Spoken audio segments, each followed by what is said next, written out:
Manok, papete. Ito.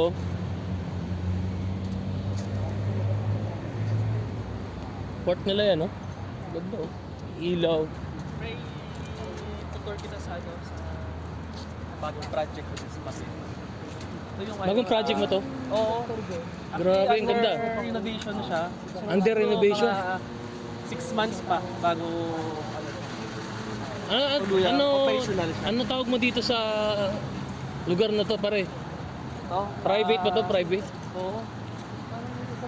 Private Mo3 kasi may moto na eh. May Motri. Kasi kailangan ni boss ng ano daw eh. Ganda, oh.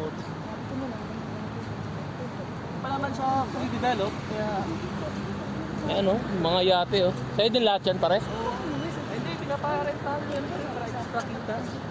Grabe, oh. Marami mong yate. Wala akong masabi. Kasi sa Pinas nga parking lot, dito naman parking space naman dito. Ah. Magandang income nga to, no? Pwede kang mag-swimming dyan, pwede kang tumae dyan. Grabe, no? Malinaw yung tubig na yan, eh. Kaya lang yung ilaw lang ang malabo, oh. Pinakamahal na park dyan dun sa mga malalaking barko. Dito ano naman affordable na yun. Makamasa yung Ito pang masa. Yung mga high-end.